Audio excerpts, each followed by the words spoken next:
사회복지사가 전하는 이야기 소셜워커온의 이현주입니다. 지난 4월 한국고용정보원에서 향후 10년을 내다보는 한국 직업 전망을 발표했는데요. 앞으로 늘어날 것으로 예상되는 일자리에 사회복지사가 포함됐다고 합니다. 그만큼 사회복지사의 역할이 중요해진다는 뜻이고 사회복지사들 간의 정보 교류가 필요한 시점이라는 의미이기도 합니다. 그래서 오늘 소셜워커온에서는 세 분의 사회복지사를 모시고 이야기를 나눠볼 예정입니다. 오늘 첫 번째 강연을 들려주실 분은 김선화 사회복지사입니다.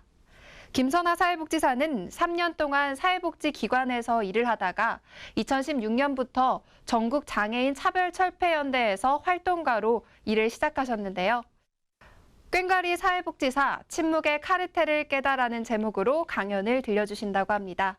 침묵의 카르텔이 무엇일지 정말 궁금한데요.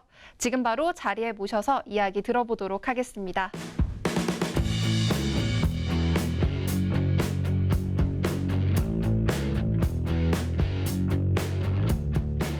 네, 안녕하세요. 저는 전국장애인 차별철폐연대에서 활동하고 있는 김선화라고 하고요.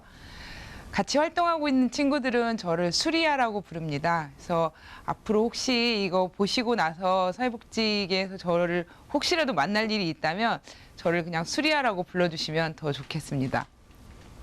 꽹과리 사회복지사라는 제 별명은 사실은 이런 걸 하게 됐다라는 이야기를 동료들과 했을 때 친구들이 이제 저에게 이걸 주제를 도대체 난 뭘로 잡아야 하지? 라는 고민을 얘기했더니 넌 수리아는 여기저기 다니면서 맨날 민원 제기하고 이렇게 시끄럽게 다니는 사람이니까 꽹과리 사회복지사라고 하면 좋겠다. 녹화장에 갈 때도 꽹과리 들고 가서 치면 진짜 재밌겠다. 뭐 이런 이야기를 했었어요. 그래서 그냥 저를 소개하면서 제 별명과 꽹과리 사회복지사라는 이름을 넣었고요. 사실 침묵의 카르텔은 여러분들이 가지고 있는 어떤 침묵의 카르텔이 깨졌으면 좋겠다라기보다는 제가 전장현에서의 활동을 시작하면서 제가 가지고 있던 어떤 침묵의 카르텔이 깨졌다라는 의미가 더 큰 주제입니다. 그럼 이야기를 시작해 보도록 하겠습니다. 저는 그 사회복지사라고 하면 굉장히 일반 사람들이 지금도 그렇게 인식하고 있듯이 굉장히 천사 같고 착한 사람들로 생각하고 있었습니다. 그래서 사실은 저도 굉장히 천사 같은 사회복지사가 되고 싶었고요. 배경에 이 사진을 넣은 이유가 아주 제가 생각했던 사회복지사의 전형적인 모습이었기 때문에 이분이 사진에 있지만 제가 그냥 이 사진을 고집해서 파워포인트에 넣었습니다. 사실은 이제 아버지께서 아주 젊으셨을 때부터 희귀병에 있으셔서 근데 그게 이제 희귀병이 외형을 변화시키는 이런 병이었어요. 그래서 사람들이 볼 때는 저는 어린 나이에 이제 아버지랑 외출을 하거나 하면 사람들은 다 손가락질을 하거나 아니면 웃거나 아니면 한 번씩 더 뒤돌아보면서 외계인인가 아니면 뭐 어디서 온 사람인가 뭐 이런 이야기들을 정말 많이 들었어요. 아버지를 향해서 그런 이야기들을 하는 것을.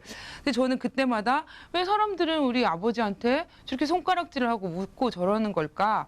그냥 아버지가 병 때문에 조금 더 남들보다 뭔가 호르몬이 달 문제가 있어서 이렇게 외형적으로 변화가 온 거라고 하는데 사람들은 왜 계속해서 손가락질을 해대는가 잘 이해가 되지 않았고 근데 이제 성장하면서 그리고 공부를 시작하면서 아 그래 이런 사람 조금 다른 사람들을 향해서 손가락질하지 않고 비웃지 않으려면 그럼 저렇게 천사 같은 사회복지사가 돼야 되겠다라는 생각들을 정말 많이 하게 되었고 그래서 공부를 마치고도 제가 처음으로 선택해서 갔던 직장은 일터는 장애인들과 함께 생활하는 거주 시설이었습니다. 그래서 이제 그곳에 가서 정말 다르지만 그렇지만 저에게는 너무나 기쁨이 되는 이런 삶을 저는 이제 그때부터 살았던 것 같아요. 그리고 또한 그곳에서 많은 것들을 장애인분들 통해서 배울 수 있었고요. 네. 그런데 그 시설에서의 삶은 제가 사회복지사 천사 같은 사람인지는 모르겠지만 사회복지사로서 저의 어떤 역량이라든지 이런 것들을 계속해서 찾아내기에는 한계점이 있었고 또 하나는 저는 천사 같다고 생각하지만 사실은 집에 돌아올 때쯤이면 천사가 아니었던 제 모습들에 그 시설 안에서의 천사가 아니었던 제 모습들에 제가 더 당황스럽고 이렇게 계속 일을 해도 되는가라는 고민들을 하기 시작했습니다. 그러면서 제가 처음에 사회복지를 공부할 때의 그 마음을 다시 찾아보게 되었고, 장애인들과 함께하는 사회복지사가 되겠다고 했는데, 지금의 이 시설에서의 나의 모습은 장애인들과는 여전히 함께하고 있지만 사회복지사의 삶은 잘 모르겠더라고요, 제가. 그래서 그것을 이제 여차저차 물론 다른 사정들도 있었지만 그만두고 나오게 되면서 장애인 자립생활센터라는 곳을 알게 됐습니다. 그래서 그 자립생활센터에 갔더니 휠체어에 앉아 있는 장애인 당사자분들이 뭐 이렇게 직급을 가지고 활동을 하고 있었고, 정말 똑같이 급여를 받으면서 활동을 하고 있었어요. 그게 저한테는 굉장히 충격적이었고, 그때 이제 일을 같이 시작하겠다라고 고민을 하면서 이제 제가 발견하게 된 게, 장애인 신문이라는 곳에서 아마 그 장애인들과 함께 연극을 할 배우를 모집합니다. 비장애인 배우를 모집합니다라는 기사를 보게 됐어요. 저는 이제 그 배우가 너무 하고 싶었고, 더더군다나 제가 너무나 좋아하는 장애인분들과 뭔가를 할 수 있다고 하는 것 때문에 기대가 컸기 때문에요. 그날 오디션을 보러 그 기사를 보고 그 다음 주에 바로 정장을, 제가 절대로 입지 않는 정장을 빼입고 이제 오디션을 보러 갔습니다. 근데 그 장애인 당사자분들이 너무 놀라시는 거예요. 어떤 비장애인도 이 오디션을 보러 온 사람이 없다. 더더군다나 너처럼 정장을 빼입고 온 사람은 처음 봤다. 그때가 겨울이었거든요. 너무 추웠지만 치마에 스타킹에 구두까지 신고 찾아갔었어요.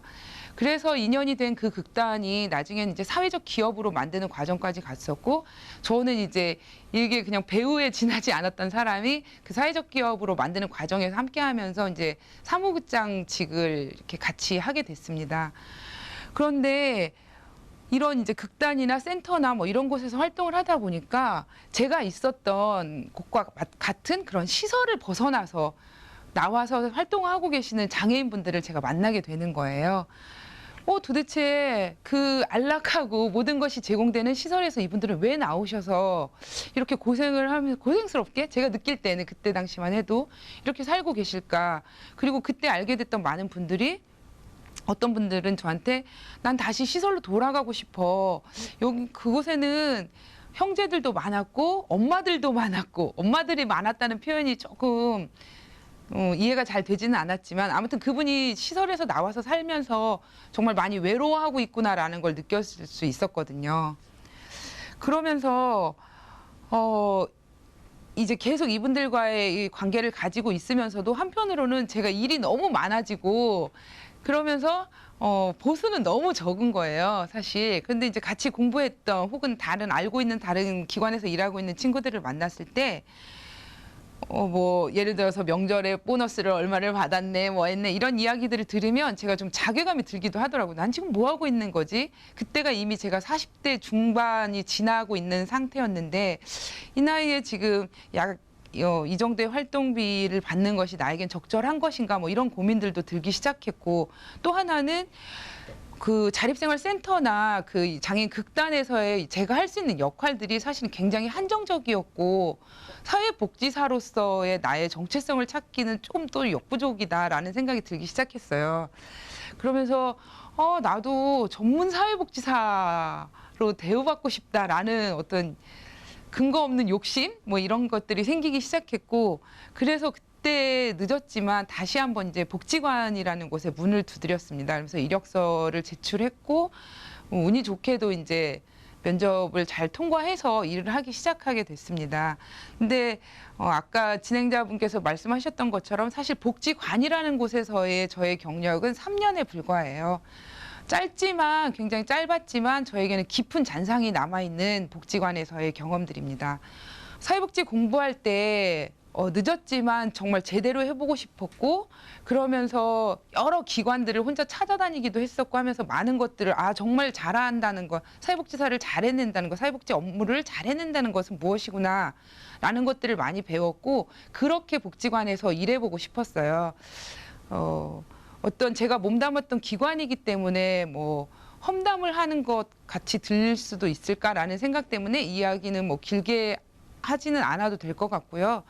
하지만 이제 복지관에서의 경험 중에 가장 저에게 잔상으로 이렇게 크게 남아있는 것은, 함께 일하는 동료들도 마찬가지지만 기관장님이 어떤 마인드를 가지고 기관을 이 동료들과 꾸려 나가고자 하시는 분인가라는 것이 굉장히 저한테는 중요하게 박혀 있어요.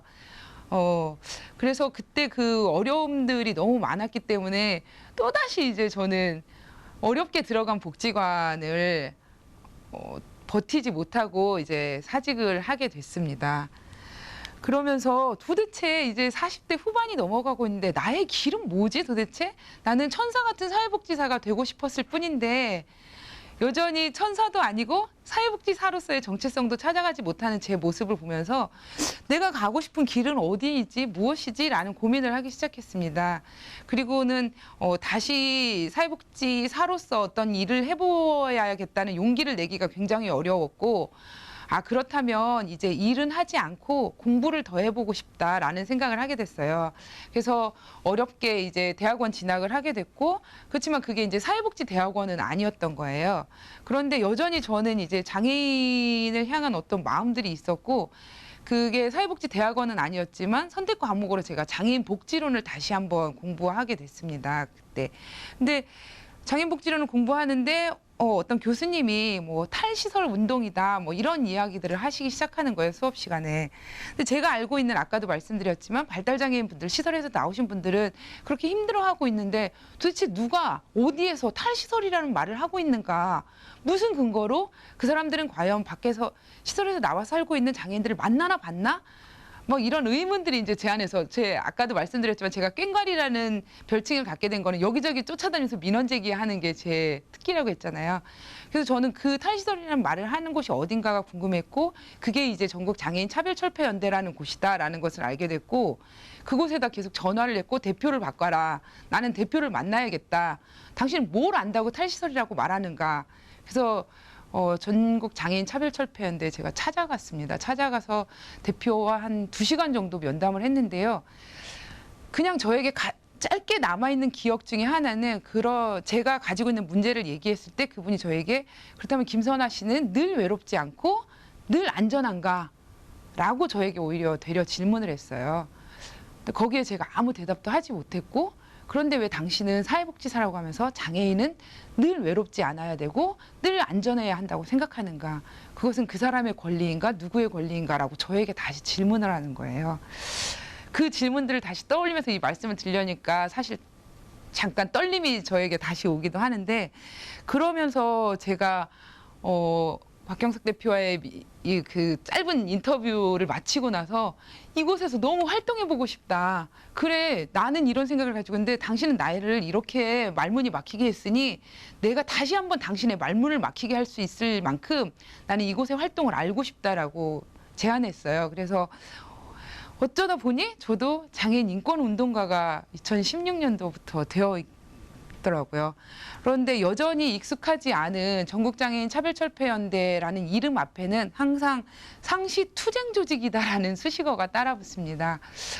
상시투쟁이라는 거 예전에 학교 다닐 때 학생운동 잠깐 했던 거 외에는 투쟁이라는 게 어떤 의미일까도 기억이 나지 않는 저에게 상시투쟁 조직 전장현이는 굉장히 무서운 조직 같았고 힘든 조직 같았어요. 그런데 막상 들어가서 활동을 하다 보니 어떤 직책이나 위계에 의해서 굴러가고 있는 조직이 전혀 아니었고, 그러다 보니 저는 아주 쉽게 그리고 마음 편하게 그 조직에 적응을 할 수 있게 되었습니다. 그런데 그럼 그 안에서 사회복지사로서의 나의 정체성은 찾아갈 수 있는가라는 이제 고민이 살짝 어느 시점이 되니까 들기 시작했는데요. 그리고 아마 저를 이제 만나고 알고 계시는 다른 사회복지계에서 일하고 계시는 선생님들도 저에게 가끔 물어요. 힘들지 않냐? 왜 사회복지사 활동을 하지 않고 전장현에 가서 활동하고 있느냐? 이런 질문들을 주시는데요.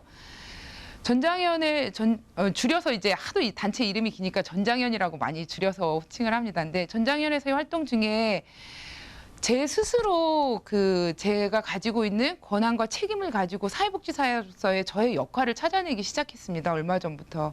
그것이 무엇이냐면 사진에서 나와 있는 것처럼 장애등급제 부양의무제 폐지라는 의제를 가지고 전장현은 광화문에서 5년 동안 농성을 했었죠. 근데 지난 8월 달에 신임 복지부 장관이 되신 박능우 장관이 이제 농성장을 방문하면서 저희가 농성을 풀게 되는 이런 일이 있었는데요.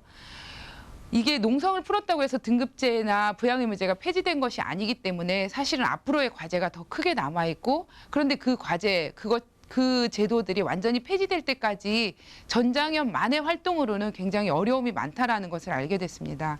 그리고 거기에는 무엇보다도 사회복지사의 연대가 정말 중요하겠다라는 생각이 들었고요.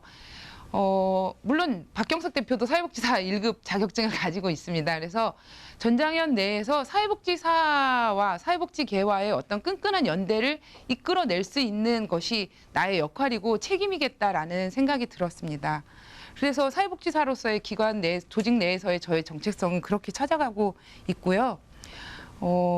요거는 이제 나다니엘 블레이크라고 아마 사회복지사 선생님들이 많이 보셨던 걸로 알고 있는데, 체류액을 맞으면서도 2014년도에는 저희가 집회를 하면서 경찰들이 정말 이렇게 어떤 사람들을 집중해서 체류액을 쏘는 일이 있었는데, 그렇게 하면서도 거리로 나오는 이유가 결국에는 아까 장애등급제 부양의무제 폐지처럼 분명한 목적을 가지고, 그리고 어떠한 사람도 차별받거나 배제되지 않는 그런 인권적인 삶을 같이 좀 찾아갔으면 해서 거리로 나오고 있는 저희 단체라는 걸 말씀드리고 싶고요. 그렇지만 여전히 그래서 전장현에 가서 이제 나의 길은 찾아졌나라는 고민을 해볼 때 여전히 저의 길은 찾아지지 않았고, 하지만 그때와는 반대로 오히려 더 가보고 싶은 길들이 많아진 것이 저에게는 그곳에서의 활동을 시작하면서 아주 좋은 변화라고 생각됩니다. 네, 제 이야기는 이상으로 마치도록 하겠습니다. 감사합니다.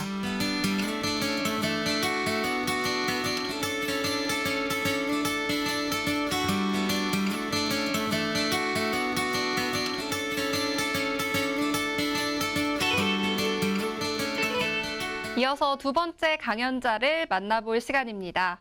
두 번째로 강연을 해주실 분은 고한철 사회복지사입니다.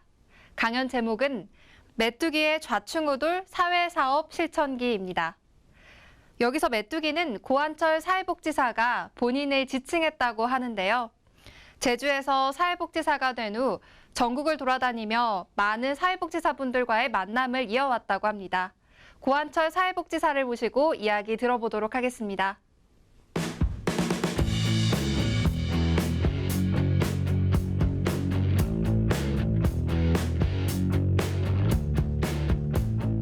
네, 빛이 닿지 않는 곳에 빛을 밝혀주고 싶은 메뚜기도 한철 고한철입니다. 제가 메뚜기라는 별명을 갖는 것은 제 이름 때문이에요. 메뚜기도 한철. 이런 거 더 이상 의미가 없습니다. 여러분들 이 영화 혹시 보셨는지 모르겠네요. 남자가 사랑할 때라는 영화입니다. 여기 황정민 씨가 사채업자로 나옵니다. 제가 왜 이 영화 얘기를 하냐면, 제가 피도 눈물도 없는 사채업자의 운전기사 생활을 좀 한 적이 있습니다. 그때는 거의 어디를 갔냐면요, 다방으로 갑니다. 다방으로 가서 100% 등장인물은 아줌마들입니다. 돈 얘기를 합니다. 소액 대부를 하신 분들이 찾아와가지고 쩔쩔 매는 거죠. 근데 절대 갚지를 못합니다. 그런 어려운 환경들에 있는 사람들의 2달 동안 한 겁니다. 다방 안에서. 그래서 제가 너무 힘들었어요, 그 과정이. 제가 힘든 이 과정이 뭐냐면, 제가 졸업을 하고 여러 직업을 다녔는데 가장 힘든 사람들을 만난 것 같아요. 그 이야기를 먼저 시작하는데요. 제가 사실 꿈은 축구선수입니다. 저희 아버님께서 제주도에서는 아주 유명한 축구선수 출신이셨어요. 그래서 이제 피를 이어받았는지 모르겠지만 저도 제법 축구를 잘했습니다. 뭐 지금은 잘 모르겠지만, 근데 저도 축구 선수를 하고 싶었는데 가정에 반대가 있었어요. 제일 반대를 많이 하신 분은 할머니, 그리고 뭐 부모님은 마찬가지고. 그래서 결국은 제가 고등학교 때 꿈을 접게 됩니다. 꿈을 접으니 공부도 안 돼요. 그래서 어찌어찌 대학은 갔는데 대학을 들어가도 공부가 안 됐어요. 그래서 이제 졸업은 하게 됐죠. 졸업을 하면서 마땅한 데 갈 데가 없어. 취업이 안 됐어요. 그래서 뭐 중간중간에 공무원 시험도 준비를 해봤지만 뭐 낙방을 했어요. 뭐 준비 부족이도 머리가 나쁘든가 뭐 그런 이유가 있겠죠. 그런데 그러면서 이런 다양한 직종의 직업을 경험하게 됩니다. 근데 다양한 직업을 경험하다가 저희 동생이 대구에서 사회복지사로 일을 하거든요. 지금도 하고 있습니다. 현장에서 일을 하고 있는데 우리 동생이 물어봤죠. 사회복지사는 어떻게 하면 취득을 하고 어떻게 일을 하냐. 그런데 대학을 가면 된다. 근데 야간 대학도 있더라고요. 제주도에도 있었어요. 그래서 제가 한국건강관리협회 다니면서 야간 대학을 다니게 됩니다. 졸업을 했더니 갈 데가 없어요. 대학은 2년을 마치니까 자격증이 나오더라고요. 근데 사실상 갈 데가 없는 거죠. 근데 그때 교수님이 추천을 해준 게 있는데 양론이었어요. 양론을 갔는데 사실은 양론에 그 관계에서 너무 힘든 걸 느껴가지고 거기도 2달 만에 나옵니다. 그래서 나름 전국순례를 다녀왔는데요. 전국순례 다녀와서 탐라장애인복지관에 우연찮게도 취업을 하게 됩니다. 첫 직장이죠. 사회복지로 말하면 첫 직장입니다. 그래서 첫 직장을 35살에 이제 입사를 하게 됩니다. 늦은 나이죠. 정말 늦은 나이인데 제가 할 게 없었어요. 학교를 나왔지만 제가 어떻게 실천을 해야 되는지를 몰랐어요. 근데 선배를 따라 하는 것밖에 몰랐죠. 그래서 선배들이 하는 것들을 실천 현장으로 무조건 따라 나갔어요. 따라 나가서 뭐 대화하는 기술도 배우고 경청하는 기술도 배우고 어떠한 관계를 맺는 것을 배웠어요. 그 사람들을 되게 많이 만나게 된 거죠. 당사자는 물론 봉사자, 뭐 후원자 이런 분들을 만나게 된 겁니다. 근데 그 만나다 보니 이 관계에 대한 그런 것들이 저절로 느꼈어요. 왜냐하면 제가 직업을 전전했잖아요. 그 전전하면서 다양한 사람들을 만나면서 그런 거에 대해서 관계와 소통의 기술을 배웠던 거죠. 근데 사회복지에 오니 그게 실질적으로 적용이 되는 겁니다. 그래서 관계가 상당히 중요하다는 걸 느꼈어요. 그래서 탐라장애인복지관에 와서도 그런 사람들을 만나는 것에 대한 두려움이 없었죠. 물론 사회복지 당사자들도 많이 만났지만은 그 안에 같이 활동하시는 분들도 많이 만났고. 근데 만나다 보니 결국 사람들을 더 많이 확대하게 만나게 됐어요. 사회복지사들이 더 많이 만나게 됐고. 왜냐하면 사회복지를 제가 하고 있기 때문에. 그래서 탐라장애인복지관에 우연히 찾아온 선생님을 통해 가지고 사진 찍어서 올리게 된 거죠. 제가 메뚜기와 메뚜기 존을 만들게 됐어요. 서두에도 말했지만 제 별명이 메뚜기잖아요. 그래서 메뚜기 존은 뭐냐면요. 손님들이 찾아오면 여기서 사진 찍어. 기관명 앞에서 사진 찍어서 페이스북을 통해서 홍보해요. 그래서 사람들이 찾아와요. 저는 깜짝 놀랐습니다. 왜 사람들이 찾아올까? 근데 찾아와서 페이스북을 통해서 알리니까 사람들이 자꾸 오고 싶어 하는 곳으로 만들어져 가는 거예요. 그 안에 제가 하고 있는 일과 스토리들이 많이 녹아나 있죠. 열심히 사는 게 최고의 홍보다라고 했습니다. 그래서 열심히 하다 보니 이게 된 거예요. 사실은 메뚜기 존이 전국적으로 알려지기 시작한 게 사람들이 찾아오기 시작한 거예요. 그 메뚜기 존을 만들 때는 뭐냐면요. 제가 가장 목마름에 처했던 게 있었어요. 그게 뭐냐면 제주도에서 정보의 한계가 있었어요. 관계의 한계가 있었어요. 네트워크의 한계를 느꼈어요. 그런 목마름으로 인해 가지고 메뚜기 존이 나오게 된 거죠. 그래서 많은 사람들이 찾아옵니다. 그래서 찾아오다 보니 한간에는 제주 가면 꼭 들려야 될 성지다. 이런 얘기까지 나오게 되는 거죠. 그게 관계였던 거예요. 그래서 사람들을 통해 가지고 현장의 이야기, 조직의 이야기, 우리들의 이야기들을 듣게 됩니다. 그런 그 많은 얘기들이 저절로 제가 실천하는 사회사업에 녹아나게 된 거죠. 그래서 프로그램 몇 가지를 제가 말씀드리려면 지적장애인들과 어떤 활동을 할까 고민하다가 복지관을 탈피해보자. 복지관 안에서 교육을 해봐야 무슨 소용이 있겠는가. 우리가 지역으로 나가지 못했을 때 어떤 현상이 발생하는가. 그래서 거리 청소를 선택해봤습니다. 집게와 장갑이면 됐습니다. 그걸 나가지고 동네를 지속적으로 돌아다녔습니다. 어떤 변화가 올까요? 동네 사람들이 인사를 해요. 저 사람들이 지금 뭘 하고 있지? 우리는 청소 활동 중입니다. 그리고 제3 어린 놀이공원이라고 있는데 놀이터 청소를 했어요. 아이들이 노는 공간을 우리가 청결하게 해주자. 그것도 마찬가지로 같이 활동을 해보게 됐어요. 지역 안으로 나가니까 사람들이 보이기 시작하는 거예요. 운동 오는 마을 주민들도 보이고 한 어르신은 감자를 삶아서 갖다 주고 변화가 있기 시작한 거죠. 그래서 좀 더 확대해 봅니다. 벚꽃짝지 축제. 행사장에 나가서 우리도 한번 해보자. 그래서 우리를 보여주자. 그러면 사람들도 뭔가 느낌이 올 것이다. 이런 활동을 되게 많이 했었어요. 지역으로 나가자. 뭐 기관에 있는 기관장님이나 이런 분들은 나가는 걸 싫어하셨겠지만 전 무조건 나가자. 나가는 게 답이다. 그래서 또 소식지를 갖고 동네를 돌아다녀요. 동네에 어떤 가게들이 있는데 우리는 사실상 그냥 지나쳐요. 근데 같이 다녀보니 이 사람들이 우리의 존재를 알아주기 시작한 거예요. 그 소식지를 통한 그런 마을 활동도 한번 해보게 되는 거죠. 그리고 주거 환경 개선, 처음과 시작을 같이 해요. 같이 나가서 봉사자들과 저희는 직원이 아니고 같은 봉사자입니다. 회원입니다.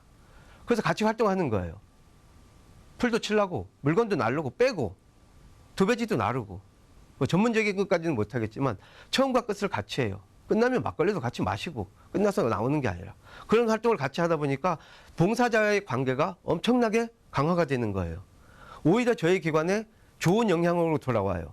왜냐하면 횟수가 늘어나잖아요. 탐라장애인 복지관하고 일하고 싶다. 당사자가 있으면 우리를 추천해달라. 이런 관계들. 그리고 같이 하려니까 사람들이 필요한 거예요.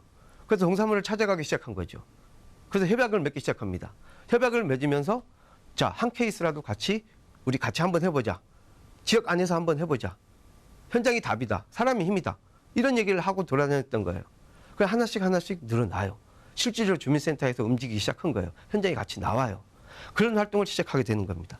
그리고 매년 하는 김장김치 대규모로 뚝 만들어가지고 나눠줬던 거예요. 우리는 전달자 역할만 하게 되는 거죠. 당사자가 없어요. 그냥 만들어서 전달하는. 그것도 좋지만 그러면 지역 안에서 나가보자. 어르신들을 모시고 어르신 가정에서 김치를 만들어 보자. 꼭 대규모일 필요가 없다. 동네 잔치처럼 집안 잔치처럼 해보자. 그래서 할머니 댁에서 김장김치를 만듭니다. 어르신 댁에서.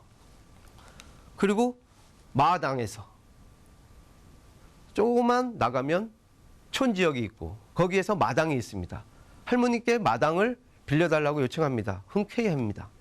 그런 것들이 동네 사람살이처럼 움직이게 만들 수 있는 하나의 매개체가 됩니다. 사람들이 모여듭니다.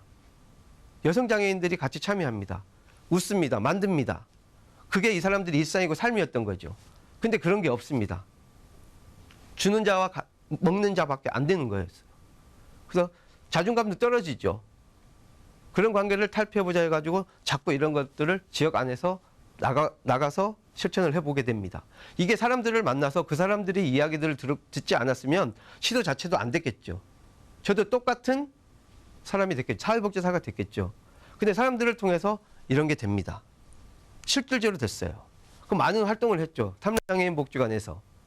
정말 내 나름대로의 그런 꿈을 많이 펼쳤어요. 사업도 마찬가지고 만남도 마찬가지고 그 안에선 관계도 마찬가지고 네트워크도 마찬가지고 협업도 마찬가지고 뭐 어떻게 보면 연대도 했었죠. 기관 간에. 그런 활동을 하다 어떤 이유로 좀 힘이 들었어요. 조직에 대한 그런 힘든 과정이 있었기 때문에 사직을 하게 됩니다. 2017년 7월 25일. 딱 181개월을 일했어요. 그 안에서. 정말 많은 것들을 이뤄냈고 제 스스로 많은 걸 이뤄냈고 많은 사람들을 만났습니다. 그 사람들을 만나면서 사람이 힘이 나는 거를 뼈저리게 느꼈고요. 사람이 사람을 통해 가지고 또 어떤 선능력을 지역으로 내보내면 우리가 실천하는 지역 실천 복지가 되는 것이다. 라고 생각했죠. 그래서 그런 것들을 꾸준히 하다가 그만을 뒀는데 너무 힘들었어요. 그만두면 정말 내가 진짜 아무런 스트레스 없이 지금까지 해왔던 것에서 탈피할 수 있을 것이다. 정말로 나는 이제 걱정 없는 사람이 될 것이다. 라고 생각했는데 천만을 만만해요. 더 힘들었어요. 숲길도 걸어보고 책도 읽어보고 사람들을 만나도 보고 너무 힘들었어요. 그게 제 자체는 스트레스가 된 거예요. 그래서 생각을 바꿨습니다. 그러면 내가 그렇게 사람을 많이 만났는데 그 사람들이 만난 과정에서 도대체 나는 어떤 존재로 남아있을까? 내가 뭘 할 수 있을까? 그래서 복지순례를 계획합니다. 떠나보자. 한 달 동안. 집사람과 얘기하고. 그래서 계획을 해서 떠납니다. 어디서부터 할까? 아랫지방부터 갈까? 위에지방부터 할까? 아니면 두서없이 할까? 그래서 김해를 시작으로 이렇게 떠납니다. 사람들이 가면 만나러 나와요. 신기하죠? 여러분 어떻게 사람을 만나는지는 잘 모르겠습니다만 찾아갔더니 만나요. 그 만남에서 많은 얘기들이 나옵니다. 우리들의 이야기, 실천 이야기, 조직의 이야기, 힘들고 달콤했던 희노애락들이 다 나옵니다. 제가 가서 사람들은 모였더니만 자기들끼리의 얘기가 되고 저는 경청자의 역할이 되는 거예요. 그런 과정에서 전국 소셜 네트워크 모임이라는 것도 한번 실시를 해봤습니다. 11월 24일은 제주에서 2회째가 개최됩니다. 가서 실질적으로 사람들을 만나서 해보지 않았다면 과연 이게 이루어지지 않았겠죠?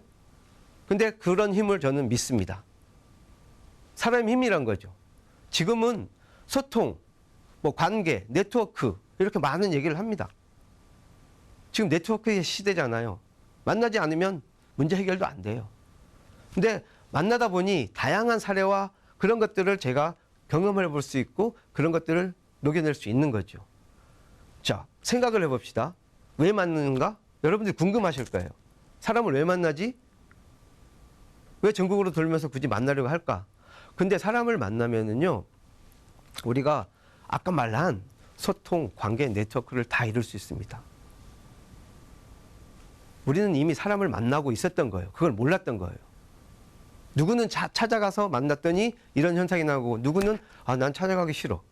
근데 결과적으로 생각해 보세요. 이미 여러분들은 찾아다니고 있는 거예요. 근데 그게 어디냐, 어떤 방법이냐는 모르는 거죠. 자, 여러분들 협업하라고 합니다. 기관에서. 근데 누구랑 협업할까요?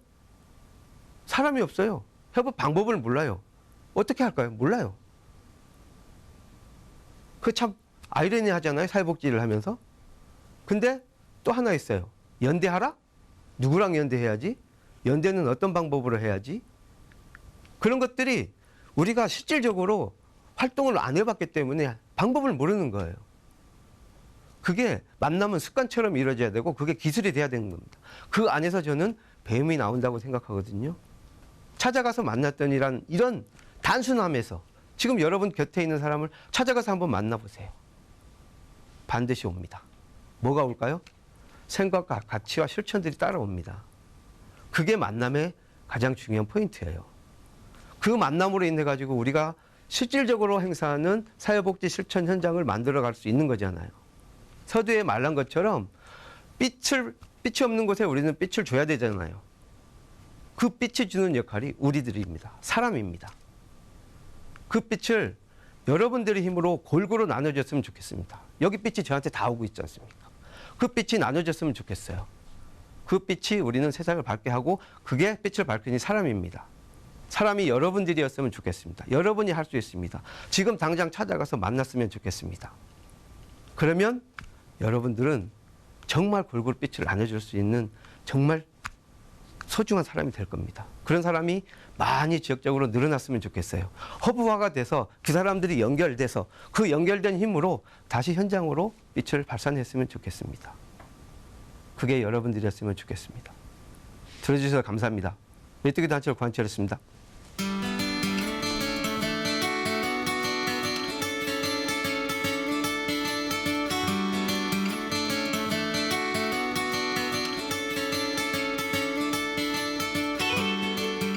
어느덧 마지막 강연만을 남겨두고 있습니다.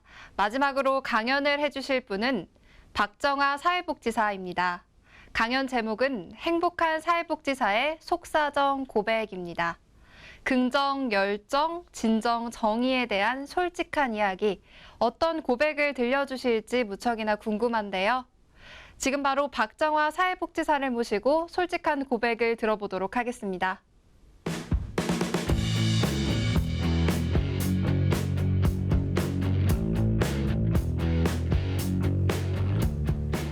안녕하세요. 사회복지사 박정아입니다. 저는 소셜 워커온이라는 프로그램이 만들어진다고 할 때 우리 사회복지사들의 이야기를 전할 수 있는 기회가 생겨서 참 좋다라는 생각을 했습니다.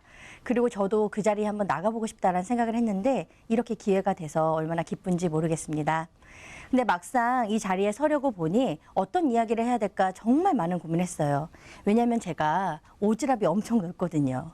저를 잘 아는 지인은 저의 오지랖을 온 우주에 뻗쳐 있다. 전 인류를 너는 가지고 있는 것 같다. 이 정도로 얘기할 정도로 오지랖이 넓어요. 그렇다 보니 12년 동안 사회복지 실천 현장에서 있었던 이야기들 중에 무엇을 풀어낼까 정말 고민을 많이 했습니다. 그러다가 제가 정한 주제는 행복한 사회복지사의 속사정 고백입니다. 속사정이라고 하면 이제 겉으로 드러나지 않는 그런 사정들을 이야기를 하기도 하지만 저는 이 사정의 의미를 부여를 해봤어요. 긍정, 열정, 진정, 정의 이 네 가지를 가지고 그동안 제가 사회복지사로서 어떤 마음으로 어떤 생각들로 일을 해왔는지 이야기를 들려드리고 싶습니다. 그리고 저의 이야기가 여러분들에게도 공감이 형성이 될 수 있다면 굉장히 의미 있는 자리가 될 수 있을 것 같습니다. 첫 번째, 긍정에 대한 이야기입니다. 여러분들은 혹시 꿈을 이루셨습니까? 저는 원래는 가수나 교사가 꿈이었어요. 근데 제가 그런 꿈을 꿀 때쯤 TV를 봤더니 TV에 나오는 가수들은 너무 다 인형처럼 예쁜 거예요. 그래서 제가 거울을 봤는데 저는 그 급이 되지는 못하겠더라고요. 키도 뭐 작고 뭐 이래서 그걸 과감하게 포기를 했습니다. 그리고 이제 교사가 되고 싶었는데 막상 이제 대학을 가려고 보니 제가 가고 싶은 학교를 갈 수가 없는 상황이었어요. 그래서 정말 의도치 않게 어떻게 하다 보니까 사회복지학과를 가게 됐죠. 그러니까 사회복지학과에 대한 관심도 없었고 어떤 그 마인드가 없었기 때문에 처음에는 재미가 없었습니다. 그래서 동아리 활동이나 학생회 활동 위주로 활동을 열심히 했었는데 그러다가 현장 실습을 나가게 됐어요. 근데 제가 나간 기간이 이제 만들어진 지 얼마 안 된 신생 기관이었는데 그 환경이 너무나 쾌적한 거예요. 사회복지사들이 굉장히 열악한 환경에서 힘들게 일한다고 들어왔는데 제가 본 환경은 그렇지 않더라는 거죠. 그래서 이런 데서 일해볼만 하겠는데 라고 생각을 하다가 행정이나 서비스들을 이렇게 접해보면서 제가 뭔가 잘할 수 있을 것 같고 적성에도 잘 맞는 것 같은 거예요. 그래서 사회복지사로 일을 해야겠다라는 마음을 먹고 저희 동네에 있던 노인복지관에 취업을 하게 됐습니다. 그런 저는 꿈을 이뤘을까요? 저는 결과적으로는 꿈을 이룬 사람이 되었어요. 노인복지 현장에서 제가 가지고 있는 끼나 재능을 발휘할 수 있는 기회가 너무나 많았습니다. 그리고 복지관에서 일을 할 때 이용자분들이 주로 이야기하시는 호칭이 선생님이라고 부르시는 거예요. 그래서 저는 직업은 사회복지사지만 가수와 교사의 꿈을 다 이룬 사회복지사가 된 거죠. 그러니 제가 일을 할 때 굉장히 재미있고 행복하고 신날 수밖에 없었다고 생각을 합니다. 제 그 메신저의 프로필 사진입니다. 할 수 있다고 생각하면 이룰 수 있는 박정아. 아산나눔재단의 비전에서 제가 좀 따온 건데요. 저는 할 수 있다고 생각하면 이룰 수 있는 방법을 만들어내면 된다고 생각을 합니다. 좀 이렇게 모든 관점을 잘 되는 방향으로 만들어갈 수 있는 방향으로 좋은 쪽으로 생각하려고 노력을 하고 있고요. 그러다 보니까 어떤 교육을 접할 때도 어떤 걸 이걸 적용하면 참 좋겠다. 라는 생각이 먼저 듭니다. 그리고 누굴 만날 때도 그 사람의 좋은 점이 먼저 보이는 거예요. 이건 제가 아마 태생적으로 그렇게 좋은 면을 먼저 보는 사람인 것 같아요. 그렇다 보니 배울 점들이나 이런 것들, 적용할 점들이 쉽게 일어날 수 있었던 것 같아요. 그래서 여러분들도 좀 긍정적인 관점을 가지고 할 수 있다면 이뤄내는 그런 여러분들이 되셨으면 좋겠다라는 말씀을 드리고 싶습니다. 두 번째 이야기는 열정에 대한 이야기인데요. 이 그림을 보시면 개가 있고 하트로 가득 차 있잖아요. 제가 개띠거든요. 그리고 하트로 이제 열정으로 가득 찬 저를 이렇게 그림으로 한번 표현을 해봤습니다. 저는 열정이 참 많습니다. 하고자 하는 일은 정말 열심히 적극적으로 하는데요. 문제는 하고자 하는 일이 너무 많은 게 문제죠. 그래서 매사가 열정적인 편입니다. 복지관에서 일을 할 때도 어떻게 하면 우리 어르신들이 우리 그 좋은 서비스를 더 좋은 형태로 받을 수 있을까 정말 많이 고민을 했고요. 하다못해 설문지 하나를 만들더라도 매번 똑같이 하는 게 아니라 조금 더 다르게 그래서 다음번에는 어떤 그 임팩트를 더 가져올 수 있을까 어떤 결과물을 가져올 수 있을까 측정은 얼마나 더 다르게 할까 정말 다르게 하고 뭔가 더 잘하는 방향으로 매번 이렇게 노력을 했던 것 같아요. 근데 제가 드리고 싶은 말씀은 제가 열정이 많다 이 얘기가 아닙니다. 열정도 펼칠 수 있는 무대가 있어야 할 수 있습니다. 아무리 열정이 많아도 이걸 펼칠 수 없다면 소용이 없다고 생각을 해요. 근데 그런 점에서 저는 조금 좋은 환경을 만나서 제 열정을 마음껏 발산을 할 수 있었다고 생각을 합니다. 제가 외부 활동이나 교육에도 많이 참여를 하고 있는데 시작은 그래요. 제가 복지관, 노인복지관이라는 곳에 오랫동안 있었는데 그곳에서의 한계가 너무 많은 거예요. 이 사회복지 분야가 굉장히 넓잖아요. 그래서 저는 사회복지 전문가이고 싶은데 이 노인복지 그리고 이용시설에 대한 것밖에 아는 게 없다고 생각을 했어요. 그래서 조금 더 넓은 사회복지에 대해서 배우고 싶어서 뭐 대학원도 진학을 해보고 이것저것 배우러 다녀봤습니다. 그러던 무렵 페이스북이라는 SNS를 시작하게 됐어요. 근데 그 SNS를 통해서 본 세상은 너무나 넓고 다양한 세상이었어요. 특히 전국 각지에서 정말 훌륭하게 가치를 담아내는 사회복지 실천을 하는 훌륭한 분들을 너무 많이 알 수가 있었습니다. 그리고 이 사회복지사로서 실천하는데 도움이 될 만한 교육 정보도 정말 많은 거예요. 그래서 정말 저 어린 딸을 데리고 교육장이며 회의장이며 할 거 없이 열심히 다녔어요. 가다 보니까 보던 분들을 또 만나고 보던 분들 또 만나게 되더라고요. 아마 그분들도 다 열정이 있는 분들이었던 거라고 생각을 합니다. 근데 여기서 또 중요한 건 이렇게 제가 활동을 할 수 있게끔 기반이 마련돼야 되는데 아직 많은 기관들에서 물론 많이 열려 있는 부분들이 있지만 외부의 직원들이 뭐 교육이나 활동하는 것에 대해서 꺼려하시는 기관들도 많거든요. 근데 저같이 이렇게 많은 것을 보고 듣고 하면 관점이나 이렇게 바라보는 게 달라지는데 그런 기회들을 많이 마련했으면 좋겠다는 얘기를 드리는 겁니다. 그래서 근데 이런 무대는 또 나 스스로도 만들어 가야 하고요. 주변에서도 도와줘야 한다고 생각합니다. 그래서 여러분들도 열정을 펼칠 수 있는 무대 찾아내셨으면 좋겠고 열정은 식지 않도록 하는 게 중요할 것 같아요. 그래서 열정 있는 실천 응원하도록 하겠습니다. 세 번째로 이어갈 이야기는 진정에 대한 부분입니다. 참진, 뜻정해서 진실하고 참되다 뭐 이런 뜻이고 왜곡되지 않은 참되고 애틋한 마음이라는 뜻이라고 합니다. 저는 일을 하거나 사람을 대할 때 진정성 있게 다가가려고 노력을 합니다. 이게 진짜가 아니면 사실 되게 오래 가기가 힘들다고 생각을 해요. 그래서 어떤 프로그램 하나를 하더라도 제 마음을 다 담아내서 이렇게 그 진정성 있게 하고 싶고요. 그러다 보면 그 받는 입장이나 저를 대하는 분들도 그 마음을 온전히 전달받을 수 있을 거라고 생각을 합니다. 진정성 있는 실천을 해야 되는 게 또 사회복지사들이 필요한 덕목인데요. 그 진정성 있게 하려면 수단과 목적이 바뀌면 안 된다고 생각을 합니다. 우리 사회복지 현장에서 정말 잘 일어나면 안 되는 일들이 수단과 목적이 바뀌는 거예요.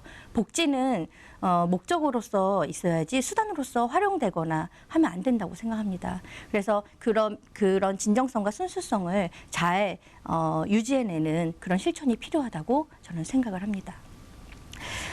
저는 일을 할 때 또 재밌는 게 제가 진짜 마음으로 일한다고 느껴요. 이런 이야기를 하면 아마 어떤 사회복지사분들은 욕하실 거예요. 재수 없다고. 저는 프로포절 작성할 때 굉장히 신이 납니다. 내가 이걸 계획을 해서 이렇게 진행을 했을 때 우리 클라이언트들이 이렇게 변화하고 이렇게 생각을 하고 할 거를 생각만 해도 너무 신이 나는 거예요.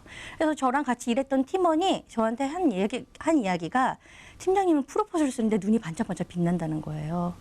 그리고 이제 얼마 전에도 저희 그 협회에서 이벤트가 있었는데 그 녹화 영상을 제가 봤는데 제 입꼬리가 여기까지 올라가 있더라고요. 그러니까 정말 뭐가 신이 나서 진짜 마음으로 하기 때문에 그렇게 보여질 수 있다고 생각을 하거든요.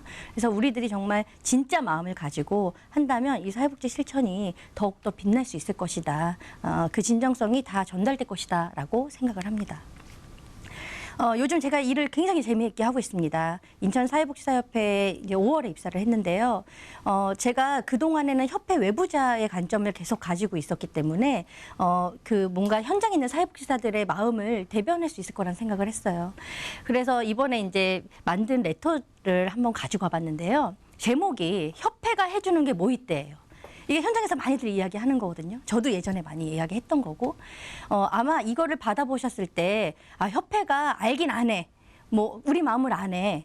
공감대가 좀 그 형성이 될 수 있는 협회인가 보다. 이런 걸 통해서 좀 신뢰를 쌓고 싶었습니다. 그래서 협회에서 진행되는 일에 정말 진정성을 담아서 우리 협회 회원들이 함께 갈 수 있는 협회를 만들려고 노력을 하고 있는데요. 이 진정성이 언젠가는 닿을 거라고 생각을 합니다. 그래서 저는 계속해서 열심히 진정성 있는 실천을 하고 싶습니다.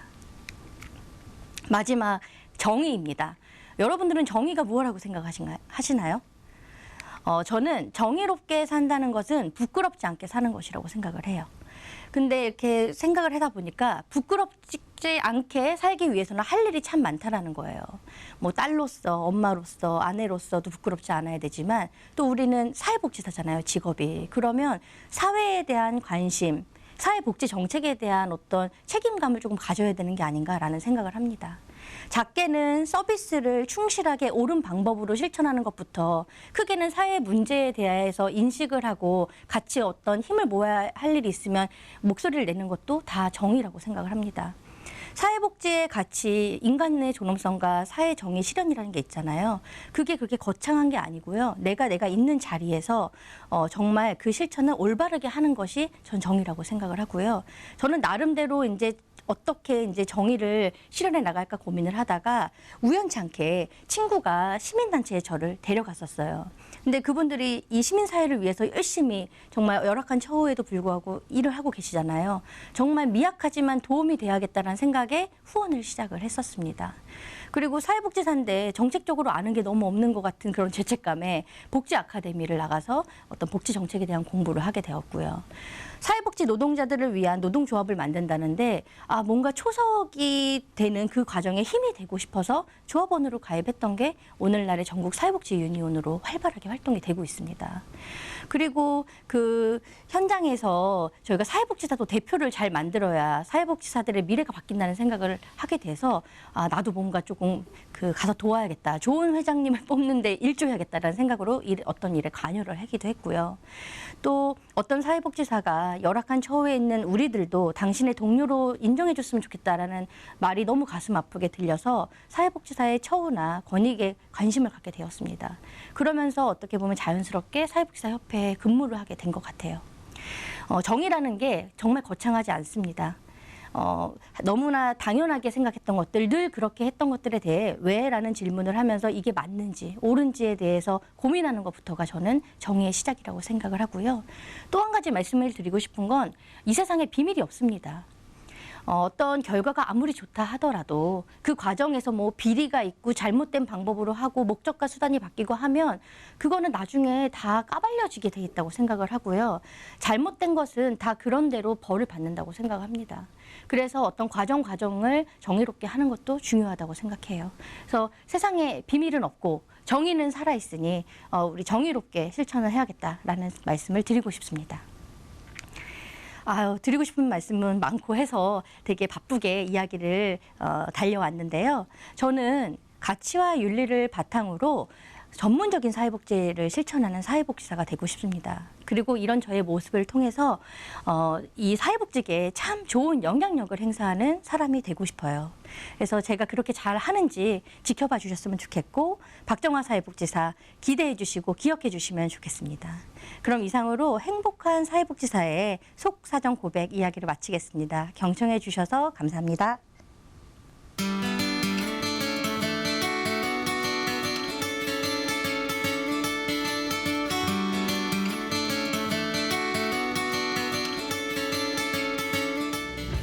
사회복지사 세 분의 이야기를 모두 들어봤습니다. 사회복지사분들의 이야기를 들을수록 함께 나누고 생각해봐야 할 주제들이 참 많다는 것을 느낄 수 있었는데요. 소셜워커원에서는 추천을 통해 다양한 강연자분을 모시고 있습니다. 사회복지 현장에 계신 많은 분들의 추천과 참여 기다리겠습니다. 네, 소셜워커원 준비한 이야기는 여기까지입니다. 시청해주신 여러분 고맙습니다.